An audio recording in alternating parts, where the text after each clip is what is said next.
After successfully surprising fans at the 2024 Mama Awards with Bruno Mars, Blackpink Rose surprised fans after sobbing during an interview with the influential American newspaper, The New York Times, or NYT, on Saturday. At that moment, Rose shared how difficult it was to be at this point. "I feel like I've been waiting my whole life to release this album," Rose said about her feelings when releasing her first solo album, Rosie. She continued, "I grew up listening to a lot of female artists. I can relate to their music, and they helped me through hard times. I dreamed of releasing an album one day, but I never thought it would be possible. When I first started this whole process last year, I doubted myself a lot," said Rose.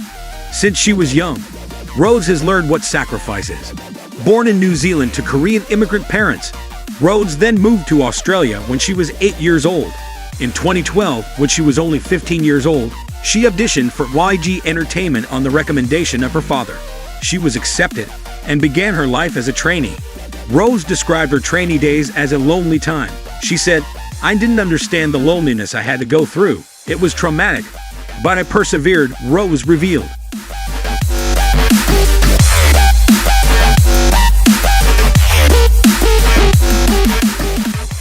However, Rose had her own reasons for why she persisted despite the hardships. She said, "If I failed, I would have to go back to my Australian friends who would say, 'Where have you been? I don't understand what you're doing.'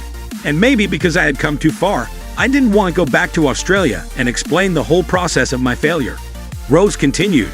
Rose also couldn't hold back tears when she mentioned the difficult process of being a K-pop idol and the attacks on female artists online.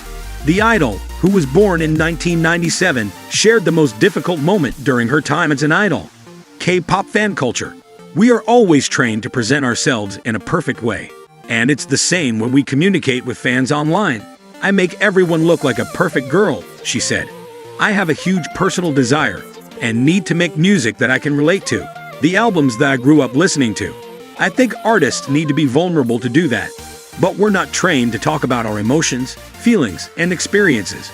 Rose then touched on, there's online harassment against female artists. When asked, "Have you ever experienced anything like that?"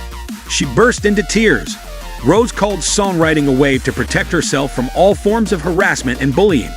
"Songwriting came to me like a blessing when I really needed it, and when I really faced big problems and poured it into a song, it would lead my mind," Rose said.